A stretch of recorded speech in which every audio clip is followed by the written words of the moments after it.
Bismillahirrahmanirrahim.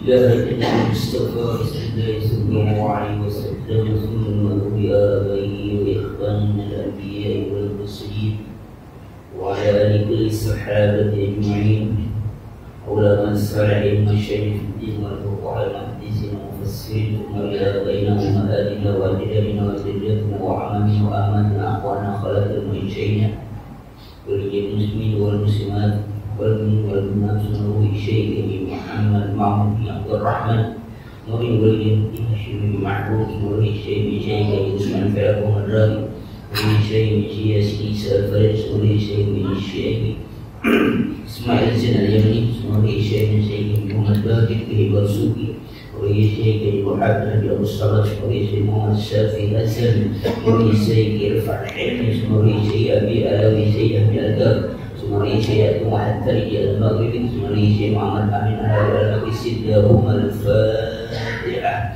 A'udzubillahi minasyaitonir rajim. Bismillahirrahmanirrahim.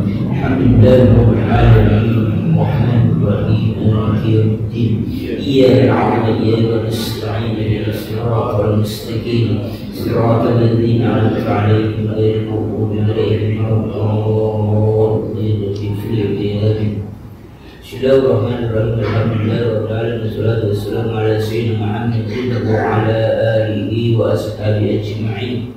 Amma ba'du, fa asdaqul hadithi kitabullah wa khairal hadi Muhammadin sallallahu alaihi wasallam wa syarrul umuri muhdatsatuha wa kullu muhdatsatin bid'ah wa kullu bid'atin dhalalah. Rabbi shrah li sadri wa yassir li amri wa ahlul 'uqdatam min lisani yafqahu qawli ya fattahu ya 'alim. Ya Razzaq ya Karim iftahna du'a bi bidika karamika ya akramal akramin. Subhanaka la ilma lana illa ma 'allamtana innaka antal alimul hakim wa tub 'alaina innaka antat tawwabur rahim.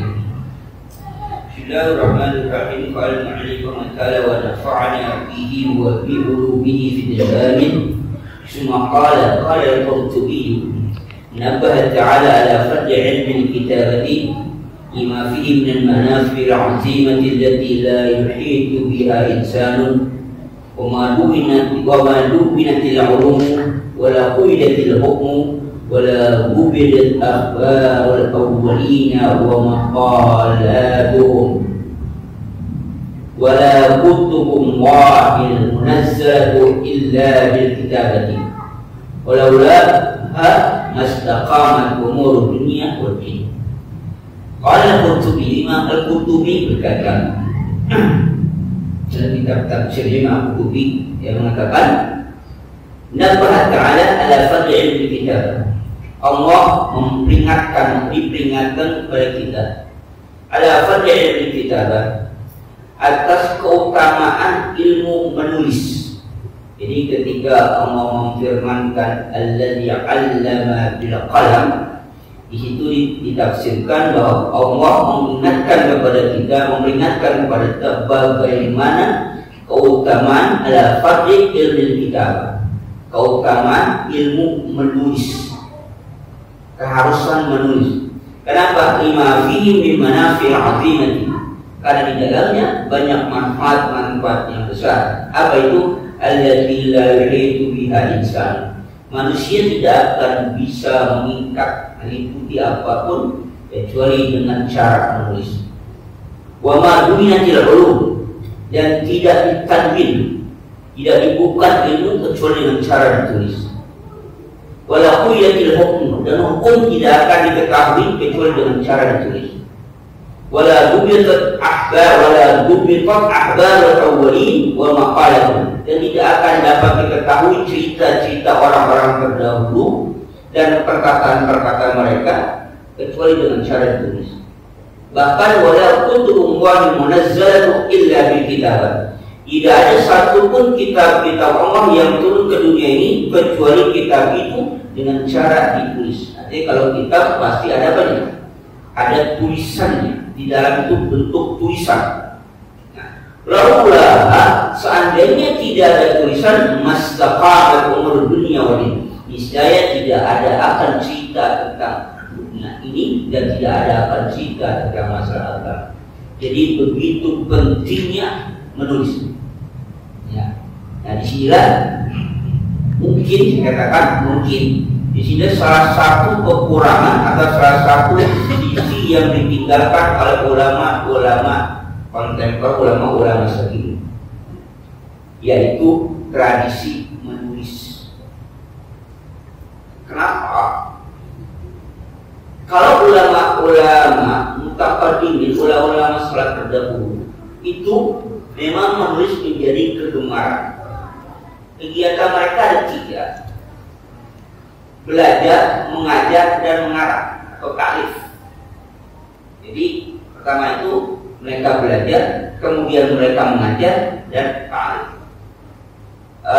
Seorang syekh di Makkah Al-Mukarramah sama Muhammad Amin Al-Harari Al-Makki, saya alhamdulillah pernah ketemu dengan beliau pada tahun 2012. Dia wafat tahun 2020 masalah dia wafat. Itu punya kitab tafsir Al-Kawakib Durar kalau masalah. Itu sebanyak 31 jilid dan punya syarah Muslim kalau salah 18 jilid. Saya baca biografinya, kehidupan beliau setiap hari dibagi 3: belajar, mengajar, dan ta'lif, menulis. Dan kalau malam hari itu dibagi 3: untuk mengajar, keluarga, dan menulis, di ta'lif, mengarang. Pertanyaannya adalah dari mana mereka mendapatkan pemasukan untuk keluarga kalau mereka mengajar, belajar, menulis? Dan kalau tidak kan bikinnya pada aku nggak ampun. Iya, Ustaz ngajar, tiba-tiba ada panggilan ngegerak, berangkat. Karena Ustaznya sambil berangkat, sambil ngojek. Jadi nggak konsentrasi tuh mengajar itu. Tapi bagaimana para ulama itu bisa fokus mengajar? Karena ada sesuatu di mana memang Allah jamin rezeki mereka itu banyak muslimin, banyak orang-orang para dermawan, orang-orang kaya yang memang mensupport mereka. Bahasa asli udah nggak usah mikirin harta, kita cuma makan gitu.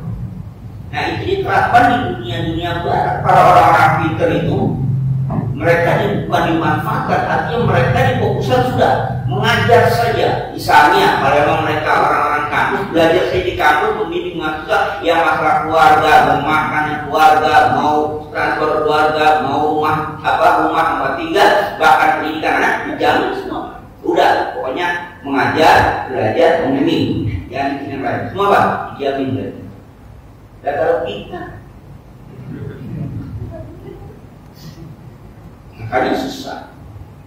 Dan kadang orang kita lebih banyak lebih sering atau lebih demen diundang untuk ngomong dibandingkan nulis.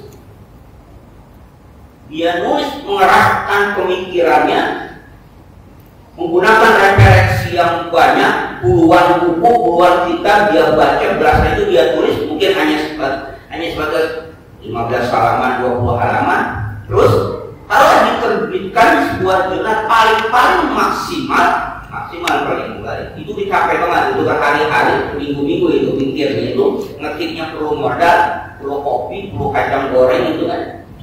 Pas dia dikirimkan ke buat jurnal atau apapun itu penerbit itu paling subhanallah 1 juta 2 juta.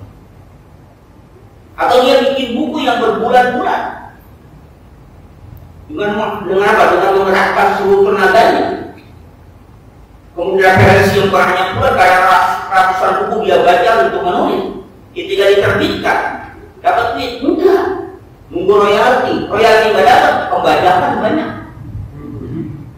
Bukunya difotokopiin orang yang beli enggak. Contoh apa? Maka lebih daripada nulis capek begitu, diundang maulid, naik panggung 15 menit, 20 menit, setengah jam, 1 jam, insya Allah walaupun dia lama atau dekat atau pendek masanya, insya Allah amplopnya nggak dikurangi.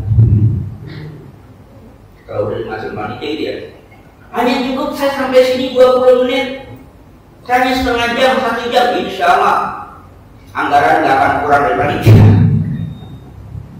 Bertanggung jawabnya sedikit, penghasil Tanda kutip bukan naturalistis, bukan, tapi itu ternyata dituntut oleh kita. Jadi kita itu salah menempatkannya. Yang kedua, memang tradisi kita demennya dengar daripada baca. Ayo, ada mau kita enggak?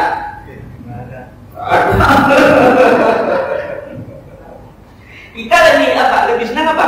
Mendengar daripada membaca. Jadi artinya ulama nulis percuma aja kalau dia baca.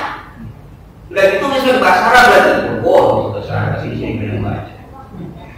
Maka ketika saya dialog dengan Profesor Shihab, ketika beliau menerbitkan Fathul Al-Misbah, saya katakan, kenapa nulis pakai bahasa Indonesia? Kalau pakai bahasa kan ke internasional, beliau kan lama di Mesir. Ya S1, S3 itu di Mesir. Lama beliau beliau hebat, bahasa bisa bahasa. Kenapa? Kok nggak nulis bahasa Arab? Indonesia lebih baca. Kenapa? Kalau bahasa Arab dia bisa internasional, kan bisa terbit di berbagai bagian negara, dan Indonesia kan yang di Indonesia. Apa kata beliau? Apa gunanya kalau saya mesti bahasa Arab? Emang saya nggak bisa? Kan bisa bahasa Arab. Tapi apa gunanya? Oh, nanti yang baca orang-orang Solo katanya, orang Indonesia. Dia saya nulis pakai bahasa Indonesia aja belum tentu ada yang baca di Indonesia. Pakai keluar kalian aja yang baca. Kan kita Indonesia kan begitu ya. Padahal itu kan sebuah kitab tafsir, tapi nggak dianggap kitab tafsir karena nggak bertulisan dengan bahasa Arab. Ya, jadi bukunya itu ya kitab tafsir, Al-Misbah, kitab tafsir. Tapi kita nggak menganggap itu sebuah kitab. Kenapa? Karena berbahasa Indonesia. Tapi kalau bahasa Arab kita anggap kitab, kita hormati, kita sayang. Nanti bahasa Indonesia kita anggap kitab.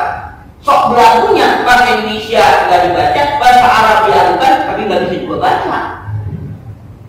Itu bukan kitab, memang di sana pakai bahasa Indonesia, bukan kitab, buku itu mah. Oke, buku. Sekarang yang bahasa Inggrisnya apa? Yang bahasanya bahasa Arab punya juga, bisa baca agak juga, bisa apa gunanya? Yang kita baca ini, Sofatul Tafasir ini orang Muhammad Al-Sobuli ini orang Mesir. Ini dia Al-Azhar. Ketika pertama kali mengarang kitab ini, kita pakai bahasa Arab ya.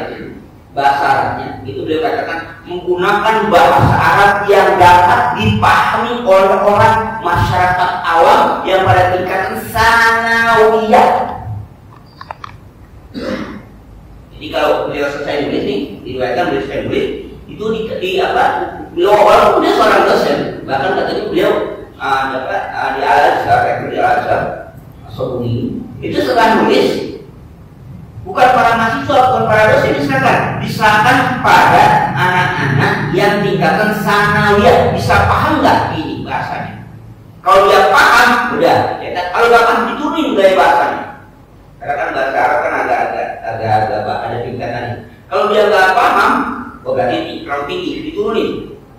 Maka biar bahasa tingkatan sanawiyah bisa membaca kitab tafsirnya. Sanawiyah di Arab di sini buru-buru dia bisa baca. Jadi artinya sekarang itu memang tradisi menulis itu Allah ciptakan pada manusia dan sebagai tradisi ketuhanan. Tapi kenapa kemudian nggak ada tradisi di kita? Karena kita tidak menghormati tulisan. Kita nggak menghormati tulisan dan kita tidak gemar dalam membaca.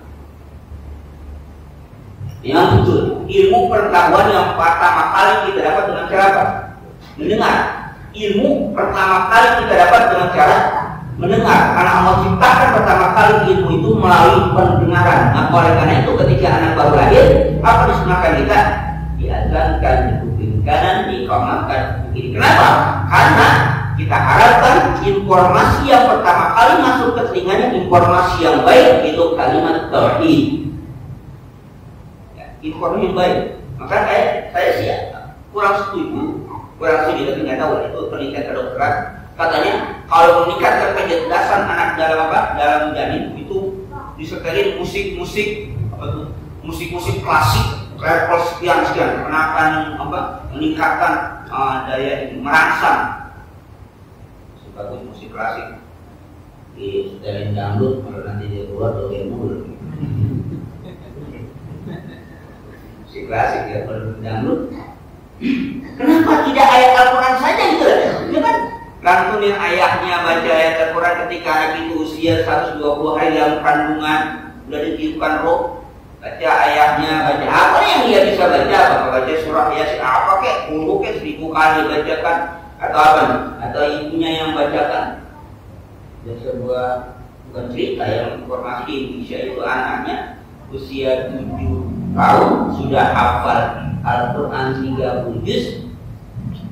Dan itu kalau istilah kata baca itu belum mampu, belum bagus, tapi udah hafal 30 juz. Ketika diwawancara ibunya, apa yang dapat? Ternyata ibunya sama bapaknya hafal Al-Quran. Jadi setelah semenjak dalam ujian itu, ayahnya dan ibunya memang rutinitas selalu membacakan itu. Ntar ayahnya yang baca 1 juz, kemudian lanjut ibunya 1 juz. Bahkan pada khotib ketika mandiin itu, mandiin, mokokin segala macam, yang dilakukan apa? Ayat Al-Quran. Jadi kita mengenal nggak terhina, mokok nggak gitu. Kenapa sekarang banyak para koruptor? Tiap hari ada korupsi. Kenapa? Ini salah kita, Pak. Kenapa salah kita? Ketika kita anak mau tidur, itu yang dibacakan cerita si kancil nyolong timun. Ya, si kancil nyolong timun tapi nggak takut. Ya kan? Bagaimana kancil cerdasnya, pinternya, akhirnya nyolong timun nggak takut. Nggak ada buaya di situ, nggak takut. Si kancil nyolong timun, udah gedenya di koruptor.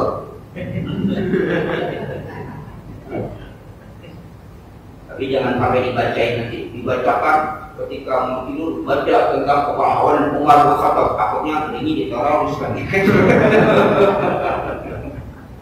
Padahal kita banyak cerita-cerita yang baik untuk anak-anak kita. Kenapa kita ceritakan kayak gitu ya? Banyak cerita-cerita yang baik, cerita yang bagus, kita para sahabat, atau memang Indonesia kita para pahlawan, kan bagus-bagus itu.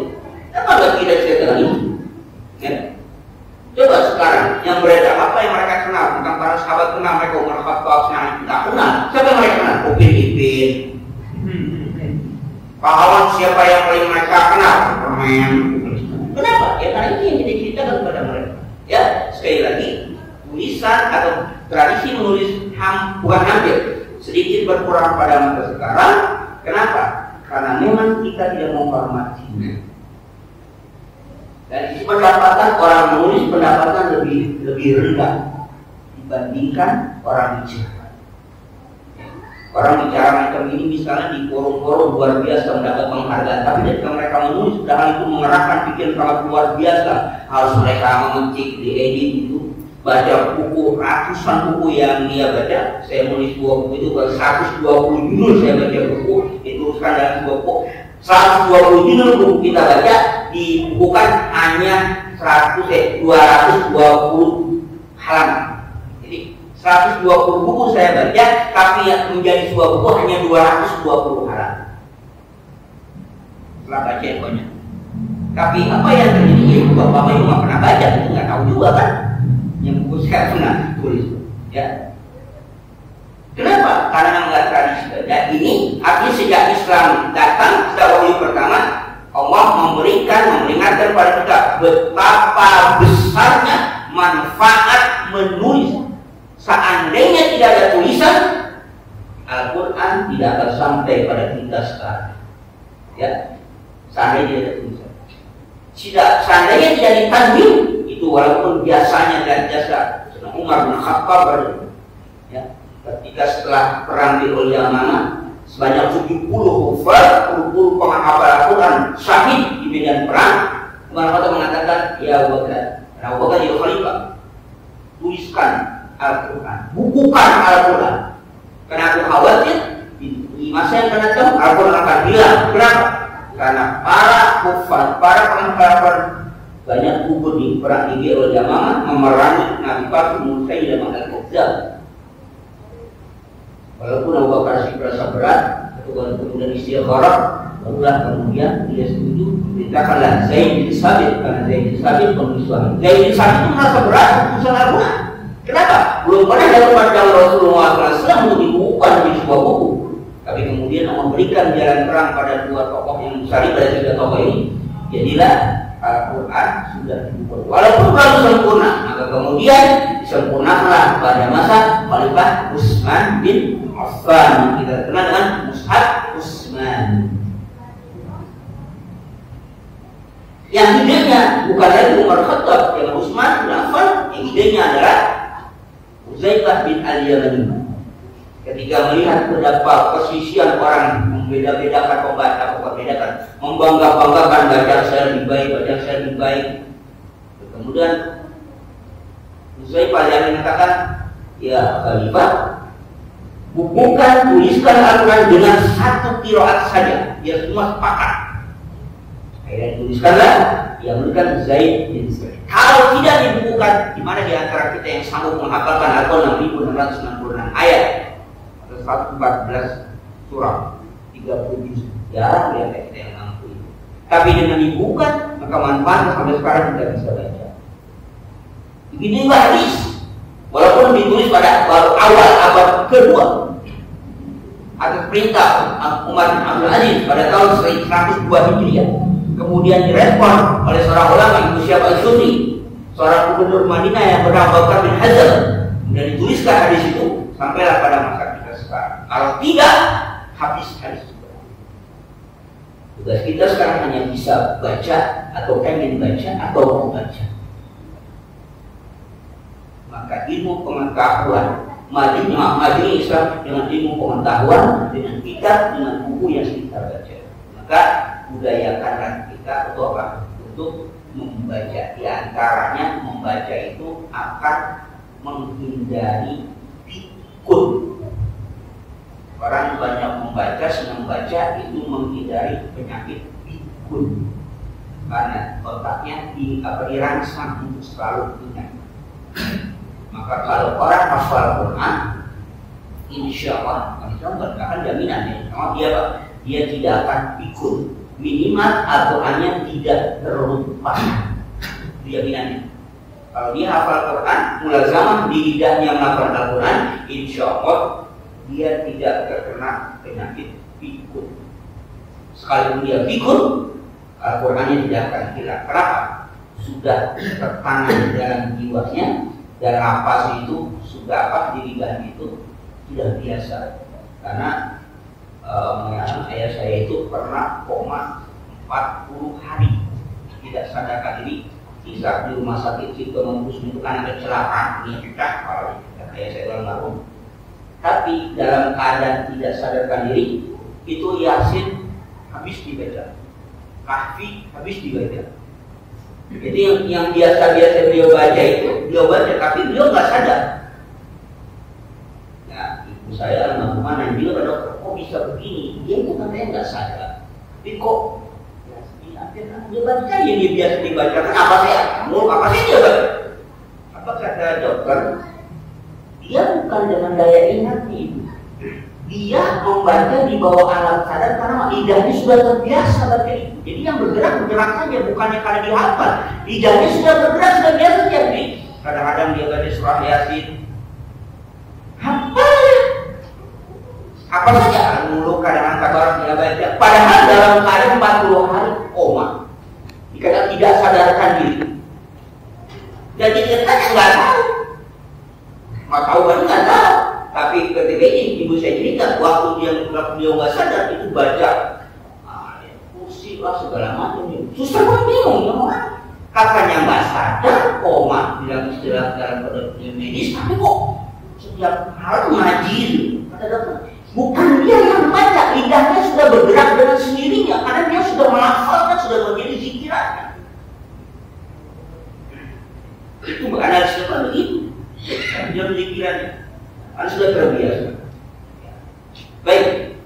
Selanjutnya, wa hadhihi ayatul khams al-hiya awwalu ma tanazzala min al-Qur'an kama sabata fi sihah anna an-nabiy sallallahu alaihi wasallam nazala 'ala al-malak wa huwa yata'abbadu bi ghar Iraq. Yata'abbadu artinya beliau berkhalat ke Iraq. Fa qala iqra, fa qala ma ana biqari. Jadi ini sudah disepakati para ulama bahwa 5 ayat ini ada ayat yang pertama kali turun dalam Al-Quran. Dan kita saya sudah disepakati bahwa Al-Alaq ayat 1 sampai 5 sebagai ayat apa? Ayat 1 sampai 5 ayat yang pertama kali turun, bukan surah. Kalau surah itu ya, tapi ini hanya 5 ayat. Hanya 5 ayat. Jadi 1 sampai 5 itu yang pertama kali turun. Al-Alaq 1 sampai 5. Enggak semua. Maka nanti ada istilah. Kalau begitu, apa yang pertama kali turun? Satu surah full. Ada yang mengatakan Al-Fatihah. Kalau surah pertama kali ini full, utuh. Ada yang mengatakan Al-Fatihah. Sedangkan Iqra ini ada ayat 1 sampai 5, bukan utuh kalimat surah Al-Alaq, enggak, tapi 1 sampai 5 sepakat bahwa itu apa? Wahyu yang pertama kali turun pada Nabi Muhammad sallallahu alaihi wasallam. Qala Ibnu Katsir, Ibnu Katsir mengatakan, "Awwalu syai'in nazzala al-Qur'an hadhihi al-ayatul mubarakah." Yang pertama kali turun dalam Al-Qur'an adalah ayat-ayat ini yang wa hunna awwal rahmatin rahimahullah ta'ala bil ibad. Ayat yang 5 ini sebagai rahmat Allah yang turun kepada hamba-hambanya. Wa awwal nikmatin an'ama Allahu biha 'alaihim, dan nikmat yang Allah turunkan kepada manusia. Kenapa? Wa fiha tanbihun 'ala bidayah khalqil insani min 'alaqatin. Kali dalam 5 ayat itu at-tanbih, ada peringatan ala ibtidayah khalqil insan min 'alaqatin. Ada peringatan yang mengingatkan kita bahwa manusia diciptakan hanya dari segumpal darah. Apalagi wa anna min karamihi ta'ala an 'allama al-insana ma lam ya'lam. Dan bahwa di antara kemuliaan Allah mengajarkan manusia ma lam ya'lam, sesuatu yang tidak diketahui oleh manusia. Maka fasyarrafahu wa karramahu bil ilm. Maka Allah muliakan, Allah tinggikan derajat manusia bil ilm, dengan ilmu. Manusia derajatnya tinggi dengan ilmu. Yarfa'ul ladzina amanu minkum wal ladzina utul ilma darajat. Amanu dan utul ilmu. Aman saja tidak berilmu belum cukup untuk ditinggalkan derajat. Atau berilmu saja belum amanu pun belum cukup. Maka yarfa'ul ladzina amanu minkum wal ladzina utul ilma darajat. Darajat pakai jamak muannas salim, berarti katanya beberapa derajat, bukan satu derajat. Jadi dengan ayat ini wasyarafahu wa karamahu. Nah, katakan wa hadzal qadar alladhi imdadu bihi Adam alaihissalam. Inilah takdir manusia yang Allah imtaz, yang Allah muliakan, yang Allah unggulkan dengan ilmu Adam. Nabi Adam alaihissalam alal malaikat. Jadi Nabi Adam lebih unggul dibandingkan malaikat karena apa? Karena ilmu. Wa 'allama Adam al-asma'a kullaha. Jika malaikat semua Allah dan malaikat difa'ala, apa dia malaikat? Subhanaka. Tidak ada malaikat yang kenapa? Karena dia diajarkan. Jadi Nabi Adam Allah angkat derajatnya, Allah muliakan derajatnya lebih dari malaikat. Karena apa? Karena ilmu. Inilah yang kemudian oleh iblis disalahpahami. Ketika iblis disuruh apa? Sujud kepada Nabi Adam, iblis nggak mau. Khalaqtani min narin wa khalaqtahu min tin. Kau ciptakan aku dari api, kau ciptakan Adam dari apa? Dari tanah. Kenapa aku sujud? Sedangkan malaikat patuh pada perintah Allah untuk sujud, dalam artian sujud penghormatan Nabi Adam, karena mereka tahu yang Allah muliakan bukan asal keturunan, bukan asal pembuat, tapi apa? Ilmu yang dimiliki oleh Nabi Adam. Allah pun tidak akan sembarangan memerintahkan malaikat untuk sujud pada Nabi Adam. Pasti ada sisi kemuliaan Nabi Adam. Apa? Ilmu. Tapi iblis melihatnya berbeda. Jadi maka oleh karena itu, kalau kita menilai seseorang dengan garis keturunan, maka penilaian kita sama dengan penilaian iblis. Karena iblis menilai kemuliaan dari mana? Dari keturunan, dari asal muasal. Aku dari api, ngapain turun sama Adam dari apa? Yang kau buat dari mana? Dari tanah. Tapi malah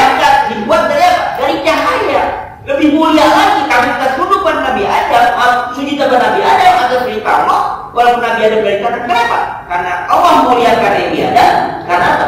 Ilmunya. Jadi sekali lagi, kalau kita melihat kemuliaan seorang, meninggikan orang dengan berdasarkan asal muasal, kalau sekarang keturunan bukan penciptaan, maka penilaian kita sama dengan penilaian dengan metode penilaian iblis. Merasa lebih terhormat. Tapi Allah tidak. Allah memuliakan Nabi Adam karena Allah mengajarkan langsung. Malaikat tunduk. Kenapa? Karena Allah nggak mungkin memerintahkan malaikat yang mulia itu untuk tunduk pada Nabi Adam, nggak mungkin. Kecuali Nabi Adam punya apa? Punya keistimewaan, punya kelebihan. Apa lebihannya? Punya ilmu. Ada asma kullaha. Allah ajarkan Nabi Adam semua nama, semuanya. Ketika Allah tawarkan semua akal dan malaikat, tawarkan kepada malaikat, malaikat nggak tahu apa-apa. Kenapa? Nggak diajarkan. Jadi Allah tinggikan kemuliaan Nabi Adam. Kenapa? Dengan ilmu. Maka janganlah kita meremehkan orang-orang ini. Kemuliaan harta. Sampai kapan dan berapa batas orang mulia dengan harta atau keturunan? Ya, itu pun bagian atau salah satu faktor dan seorang bisa mulia. Iya. Tapi standarisasi itu ditetapkan dalam semana. Maka kemudian ketika ditawarkan Nabi Sulaiman alaihissalam, kau mau kerajaan? Apa kau mau apa? Mau kekayaan? Nabi Sulaiman memilih apa? Maunya apa? Tapi ketika ilmu Nabi Sulaiman miliki, maka kerajaan bisa Nabi Sulaiman miliki, bahkan apa? Kekayaan bisa Nabi Sulaiman miliki. Karena apa? Karena ilmu. Itu. Jadi Allah maka kata Nabah menyadarkan kita bagaimana Allah ciptakan manusia pada pertama kali itu dengan wahyu yang pertama ini. Dengan apa? Allazi 'allama bil qalam. Kenapa? Karena Allah lah yang memuliakan kita dengan mengajarkan kita dengan yarfa'il ladzina amanu minkum wal ladzina utul ilma. Ya, yang namanya inna akramakum indallahi atqakum. Ketakwaan itu dasarnya ilmu. Orang bisa takwa itu dasarnya ilmu. Maka innama yakhshallaha min ibadihil ulama. Jadi ulama dia takut pada Allah dengan takwa pada Allah. Kenapa? Karena punya ilmu. Jadi semakin alim orang, semakin pintar orang, semakin takut pada Allah. Bukan semakin pintar, semakin keblinger. Semakin pintar, semakin apa? Semakin takut. Saya mengalami mempunyai dua guru yang sangat, ya kondisi sangat luar biasa. Ya. Yang saya pernah ingat, Prof. Syihab juga pernah ingin satu acara di mana beliau menjadi narasumber satu-satunya untuk dialog di sebuah TV swasta. Beliau menolak karena beliau merasa kalau saya begitu seolah-olah saya itu orang paling pintar. Kenapa? Tidak dijawab, ditanya dijawab, dan dia jawab langsung. Itu beliau akhirnya tidak setuju. Tapi kalau hanya sekedar menyampaikan hukum atau sekedar membacakan ayat atau hadis, dia setuju. Tapi kalau untuk interaktif nanya jawab, beliau nggak sanggup. Kenapa? Saya merasa orang paling pintar di dunia. Setiap ditanya harus jawab atau bukan jawab. Yang kedua, saya Ma'alim Sabi Hazam Mayarham. Tapi Hazami pun beliau pernah diminta di TV swasta untuk melakukan interaktif itu. Ada pertanyaan bisa jawab, dijawab. Jadi interaktif. Dia katakan tidak mau. Kenapa? Khawatir saya menjadi orang yang paling pintar. Kenapa? Setiap pertanyaan harus dijawab. Dan itu di televisi, live, nasional, orang tahu semua. Tidak mau. Tapi Rusia mengatakan, tapi yang saya harap kemudian ketika beliau nggak mau, ternyata banyak generasi muda yang mau ya. Kata beliau, dia yang jawab, saya yang gemeteran. Mereka yang jawab, saya yang gemeteran. Kenapa? Takut. Kenapa yang dia kenal? Ada mahasiswanya, ada murid-murid. Tapi berani-berani dan anak muda sekarang. Ustaz muda sekarang berani ya. Saya takut. Dia ya mungkin itulah di level ulama atau begitu ya. Innama yakhshallaha min ibadihil ulama. Saya bilang ini, berapa bertanggung jawab? Bagaimana kalau nanti umat itu menuntut, anak nggak mau tampil seperti itu, yang tampil adalah orang-orang yang tidak kredibel pada bidangnya. Beliau katakan, loh saya kan punya majlis sendiri, saya kan punya forum sendiri. Jadi kalau mereka mau ngaji datang saja, karena beliau punya pesantren, beliau punya forum sendiri, datang. Kalau mau ngaji, ayo. Kalau untuk seperti itu saya nggak mau. Tapi kalau tadi saya jangan dianggap bersalah. Nanti kalau ada umat yang tidak tahu tentang ilmu, saya punya forum. Ya, jadi jangan mengharapkan hanya dari situ saja. Sekarang lebih parah lagi kan, ya ini hanya satu saat ini sekarang. Apa-apa yang dia yang ditanya, hukum apa dia yang ditanya. Mr. Google yang menjadi apa? Bertanya sekarang. Nggak tahu, klik Mr. Google. Mr. Google apa hukumnya? Misalnya apa hukumnya? Apa hukumnya daging ayam? Dijawab. Apa hukumnya? Dia jawab. Hukumnya daging ayam halal. Dia nggak bilang. Motongnya bagaimana? Itu ayam boleh beli apa boleh nyolong? Dicekek apa disembelih? Enggak kan? Hukum daging ayam halal, itu udah makan aja. Setelah Google, bagaimana kalau babi disembelih dengan baca bismillah halal? Ada bismillah. Ya karena dia nggak tahu hukum itu kan, nggak bisa dituntut juga kan? Kenapa? Di situ sekarang lebih praktis. Nanya mau Ustaz lama nggak dijawab, kenapa Ustaznya nggak punya kuota? Ustaznya nggak punya kuota, nggak punya kuota Ustaznya. Lama jawabnya, lagi sibuk, ini langsung. Mr. Google tanya, langsung dijawab, detik itu juga dijawab. Saya mahasiswa pakai online, Pak. Pakai online, saya tes online. Masya Allah. Jawaban hebat-hebat. Cuma saya tahu baca. Langsung. Coba Anda sebutkan bla bla bla bla kitab ini ada timnya di belakang. Nah, yang saya tes kebetulan mohon maaf ketua komisi 3 anggota dewan. Kenapa? Itu laptop atau HP itu berganti-ganti. Coba Anda sebutkan bla bla bla bla. Iya, yang namanya biasa rapat ya bisa dia. Nggak taunya oh iya gini. Sampai saya tanya. Dia kan nggak kenal saya, karena apa istilahnya ya waktu online.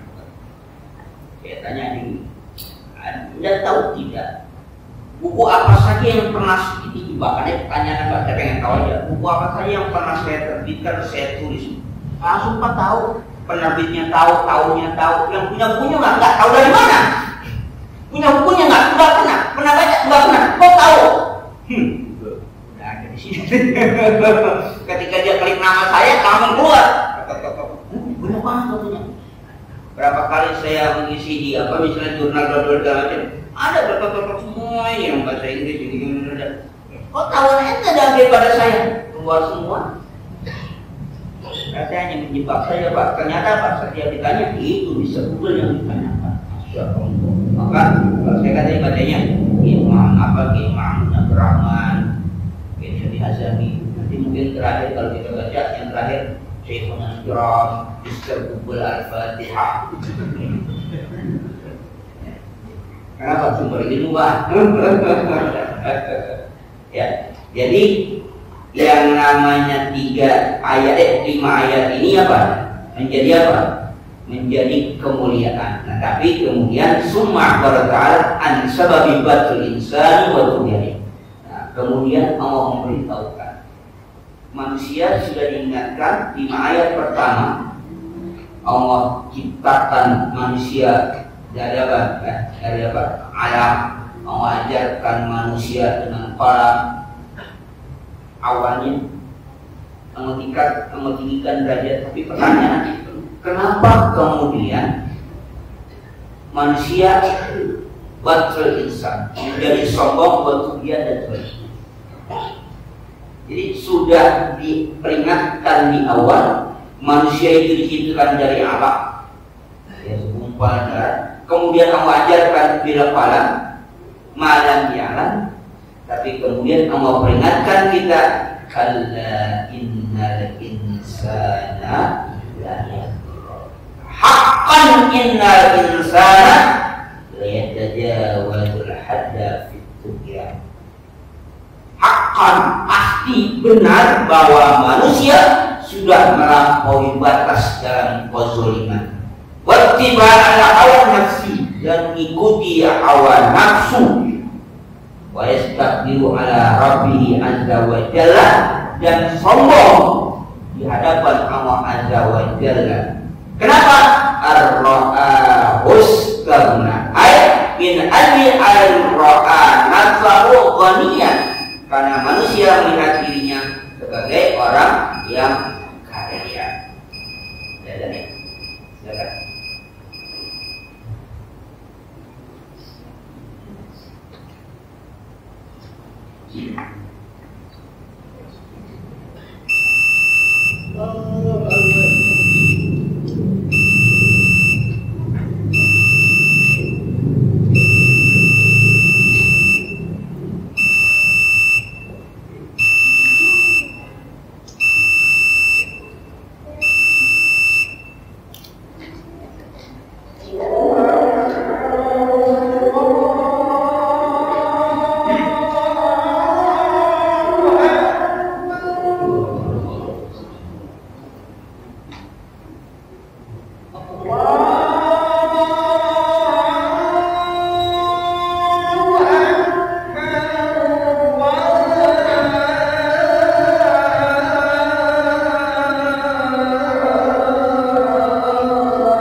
Ya Rabbana lakal hamdu wa lakal syukru kama yanbaghi li sultanik.